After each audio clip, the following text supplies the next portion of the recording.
Sabi ko, hindi ako sasali dyan. College pa lang ako, nire-recruit na ako ng professor ko.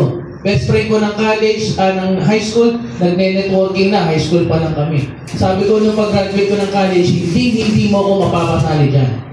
Pag-graduate ko ng college, hello, network marketing pa rin. Oh, bakit? Alam mo yung isip ko eh. Ayoko yan, hindi ko linya yan. Sino nagsabi hindi mo linya to? Pag sinabi mo hindi mo linya to, ito yung susunod na tanaw ko sa'yo. Yan ginagawa mo, linya mo ba yan? Inaral mo ba yan? Eh bakit ka nandyan?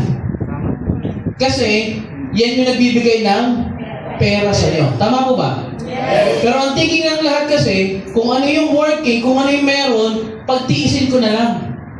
Alam mo bakit ganyan tayo mag-isip? Kasi simula bata tayo hanggang tumatanda at tinuro sa'yo ng nanay mo, pag maiksi yung kumot, matuto? Ba't di ka bumili ng bagong kumot? Wala kong pambili sila eh. Di magtrabaho ka para makabili ng bago. Tinuruan tayo mag-tiis. Ito na yung good news ko po sa inyo lahat. 19 years. Sabi mo, 19 years. 19 years. 19 years yung Alliance in Motion Global. At bukod sa mga nagpakilala, nag-share at nagkwento kanina, napakarami pong tao ang nagbagong buhay dito sa Alliance in Motion Global.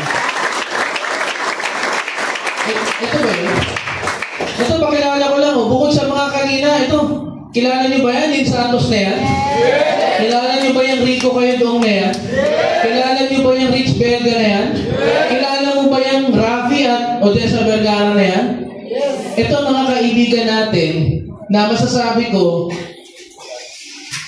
gawa ang kanilang success mula sa ilalim o sadsad na level ng tao sa lipunan natin. Bakit? Kung ano yung sitwasyon mo ngayon, ganyan din sitwasyon nila noon. Ito, tatrabaho sa 7-Eleven. Ito, nagko-construction. Ito naman, nasa factory. May mga nagtrabaho sa factory dito? Ito, dating taga-factory. Yung isa naman, tagatawag ng pasahero ng jeep. Sa Antipolo. Yung asawa niya babae, nagbebenta ng gulay. Na anong common sa kanilang lahat? Sila yung mga classic na example ng pamilya o individual na naghihirap araw-araw. Tama. Yes. Yung iba sa inyo, yung sitwasyon nyo, baka kamukha na sa kanila. O yung iba, baka mas mahirap pa sila kaysa sitwasyon mo ngayon. Pero ano nangyayari? Nung sila namit ng Alliance in Motion Global, kamukha din ang inisip mo, ayaw nila. Alam mo ang inisip nila? Ayoko niyan, iiskamin mo lang ako. Kung naisip mo yan ngayon, tama yung inisip mo. Iiskamin ka namin. Oo. Iiskamin ka namin na maniwala sa sarili mo. Iiskamin ka namin na gawin yung isang bagay na subok namin ng 19 years para magbago rin yung buhay mo. Iiskamin ka namin para yung mga taong ayaw sumuporta sa'yo, kami yung papalit, susuportahan ka namin sa pagbabago. Nangyari nga dito eh. Tapos ito yung iniisip mo pa. Ayoko niyan, iiskamin nyo lang ako, kukunin ko lang yung pera mo. Eh wala ka namang pera ngayon eh. Anong kukunin ko sa'yo? Kapag ikaw po nagsimula, tumaya o nagsimula ng negosyo, hindi mo sinisimulan yung para sa akin. Sinisimulan mo yung para sa sarili. Sabi, ayoko dyan, pangit, may puhunan pala. Excuse me. Sa buong buhay mo, ilang beses ka lang namumuhunan. Nag-aral ka, hindi? Pumasok ba ng libre? Diba puro promissory no nanay mo? Kasi tinatrabaho ko yung pambayan. Gumraduate ka. Nag-apply ka ng trabaho. Nag-apply ka ba ng trabaho? Wala kang ginastos? Ang dami mo ginastos. Nagpa-medical ka pa. Hindi ka naman tinanggap. Pagpas mo ng requirements, pwede mo bang bawiin? Pwede mong bawiin? Hindi po ba ako tanggap? Pakisoli na lang po lahat ng pinasa ko. Pinyeta kayo. Hindi mo pwede ganun eh. Tama po ba? Mag-apply ka ulit ng trabaho, gagastos ka na mo. Biniligawan mo. Ikaw ba nangunan? Ilang flowers yung binili mo? Ilang chocolate yung tiniis mo? Hindi mo nilawayan kahit laway na lang ito. Diba? Ilang pamasahe yung tinipid mo para lang maihatid siya. 1, 2, 3 ka pa. Hindi ka pa rin sinagot. Ang tawag doon, namuhunan ka. Ito namuhunan din. Linya nila, hindi. Hindi. Sabi siya, paano po kaya yaman yan? High school graduation lang po ako. Kahit nga, elementary lang ang tinapos eh. Ang requirements na ganito. Number 1, may pangarap ka. Pangalawa, marunong kang umiti. Ngiti nga sa tabi mo. Pag gusto mo suntukin yan, ako, iba yan. Yun lang yung requirements. Mayroon kang pangarap, marunong kang umiti. Kailangan mo ba maging magaling dito? Hindi. Kasi kami tutulong sa iyo para gumaling ka. Alright? Ito, taga 7-Eleven, masipag hindi. Ako naniniwala ko, taga Baguio, taga Bicol, taga Kamsur, at lahat ng mga nandito, masisipag kayo. Ang kaso lang, kahit anong sipag mo, kung ang binabayad sa iyo ay 5 duling, kahit anong sipag mo, hanggang 5 duling lang ang level ng kita mo. Na kahit sumuka ka ng dugo, kaya nga yung katrabaho mo at tawag sa iyo, ikaw ba yung susunod na may-ari ng kumpanya? Di ba ganun tawagan? Huwag mo anin yan, tagapagmana yan eh. Hindi naman umangat ang sahod. Tama mo ba? Ano tawag mo sa'yo? Sip-sip yan, sip-sip. Bakit? Sipag-sipagan. Kahit anong sipag mo, kung yan lang yung sahod mo, yan ang bibigay sa'yo. Tama mo ba? Eto, masipag hindi. Masipag. Ilang hello momster ang sinabi niya sa 7-Eleven? Diba? Hello momster. Momster tuloy, momster. Pero ito, naniwala sa AIM Global. Ano nangyari? From that life, bago mag-join ng AIM Global, to this person, he is today. Ikaw mo, Brad? Paano naman to, sir? Paano yayaman yung isang construction worker? Ano trabaho ng construction? Tagapala? Yung mga ilong ko ba din eh? Mga ginampi ko, ginapalang buhay. Di ba? Sipin mo yan, no? Tagapala, tagalagay ng mga hollow blocks, bilad na bilad sa araw, nag-join ng AIM Global Service, sir. Bisaya ako, sir, eh. Bag-ulang sa Manila, sir. Wala mang friends ako, sir, din eh. Bag-ulang sa Manila, tagapala lang ako doon sa amin, sir. Magkano sahod mo? 350 lang, sir. Yung 50, kinuha ba pan-gym every week? Siyempre, nagbabanding sila eh. Di ba? Ano nangyari? Dating construction worker, nag-join ng AIM Global. Anong baon niya? Pangarap. May pangarap. Masipag? Masipag. Ibinuhos yung sipag sa construction dito sa negosyo natin. Ano naging buhay ngayon? Construction worker, nagdadrive na ng sarili sa ito ba isang masipag? Factory worker, nagtatrabaho sa factory. Sir, bakit ang dilim? Siya talaga yan. Ganyan talaga siya. Sir, bakit ganun ang dilim nga? Lagi kasi nasa factory. Ang factory pa nasa bilad. Nasa dilim. Tama ba? Na-absorb. Dahil ganun talaga si Rich. Yan. Si Brother Rich, ganun talaga si Rich Belka. Pero tingnan mo, nag-join ng Alliance in Motion Global, yung galing niya sa pagtatrabaho, inilagay dito. Ito yung buhay niya ngayon, no? Diba?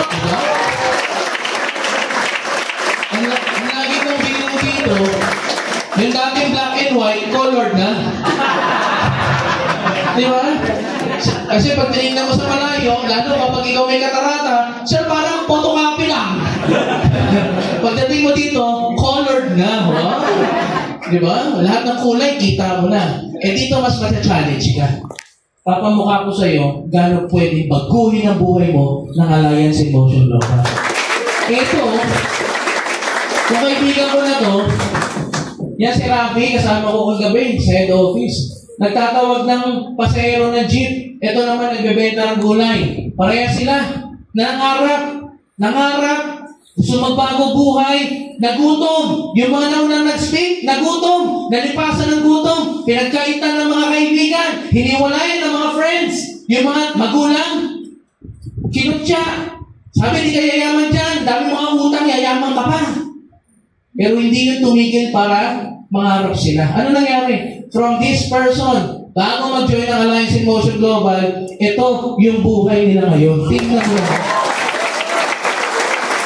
Rafael, Timotesa may 2 sports car. Yung dilaw, Bumblebee, para kay Rafi sa lalaki. Yung orange, para naman dun sa asawang babae. Tapos meron pa sa taas, sarili nilang bahay, may dalawang monster pick-up, left and right, meron tatlong sports bike, diba? May mga bahay, may mga apartment, ayun, nagpapatayo sila ng kanilang resort. Kasi ang pangarap nila, magka-resort para lahat ng miyembro nila, imbes na lalabas pa sila, doon na sila sa loob. Diba? Doon na sila makikita-kita. Sir, tanongin kita, sino mag-aakala nag-bagger ng jeep, nagtatawag ng jeep, yayaman ng ganito? Kung hindi ka nag-network marketing, umangat yung buhay mo na ganyan, tapos hindi kong yung nakaupo, wala ka na boy. Tagpas ka na. Bakit? Sa panahon ngayon, ang hirap yumaman kung wala kang magandang ginagawa. Tama po ba? At wala kang magandang kitaan o sistema o magandang kumpanya na tutulong sa iyo. Now, isipin mo, lahat ng yan nangyari because naging part sila ng AIM Global Group of Companies. Now, ano lang yung hinihiling sa'yo? Ano lang yung munting halaga na hinihiling sa'yo? 5,980 pesos. Diba? Sa mga first timer, ito, isang tanong lang. 5,980, malaki maliit? Sino nagsasabi malaki? Taas sa kamay. Walang tama, walang maling sagot ha. Kung anong sagot mo, we will respect it. Re-respeto natin. Sino nagsasabi malaki 5,980? Sino nagsasabi maliit ng 5,980? Sino nagsasabi wala po akong pakialam? Ito lang yung sagot natin dyan. Pag sinabi mong maliit yung 5,980, tama ka. Pag sinabi mong malaki yung 5,980, tama ka din. Pero ito sinisigurado mo. Yung sagot mo, whether maliit o malaki, hindi nang galing sa isip mo yung sagot na yan. Alam mo saan galing yung sagot mo? Galing sa laman ng bulsa mo yan. Kasi kung may laman ng bulsa mo na more than 5,000, sasabihin mo, maliit. Pero isipin mo ito, tinanong kita, may 5,980 ka, tapos laman ng bulsa mo, 20 na lang. Pero sasabihin mo, sir, wala po, imposible. Pero ito, ang pwedeng maging ticket, ang pwedeng maging simula para magbago yung buhay mo para hindi 5,980 lang. Ang tanong, ilang 5,980 na yung dumaan sa kamay mo? Napakarami. Napakarami. Yung cellphone mo nga mahal pa sa 5,980. Hindi ka naman binibigyan ng kita. Naglo-load ka every week, 100 pesos, all text, diba? Unli call. Tapos yung text mo, hindi ka nire-replyan. Pag nakulitan sa'yo, re-replyan ka, Kane. Tapos magmumukmo ka sa gilid. Pero yung 5,980, pag nilagay mo sa tamang lugar, sa tamang kumpanya, sa tamang negosyo, in just 1, 2, 3 months, sigurado yung 5,980 mo, magiging double, triple, quadruple, at mas malaki pa yung kikitain mo sa 5,980 na ito. Kaya kung ako sa iyo, gagawa ko ng paraan. Gagawa ko ng paraan. Bakit? Kasi ito yung bagay na kapag pinalampas mo, tapos yung katabi mo tumuloy, ikaw hindi, makikita kayo in the next 3, 4, 5, 6 months, magsisisi ka. Bakit? Kasi ang isang bagay na hindi mo pwedeng ibalik, hindi pera. Ang pera pag nawala, kikitain mo ulit. Ang pera pag nawala mo yung pera, na-misplace mo, nilakaw sa'yo, ginoclick yung wallet mo, ikaw ay binold up, lahat na mawawala sa'yo, maibabalik mo.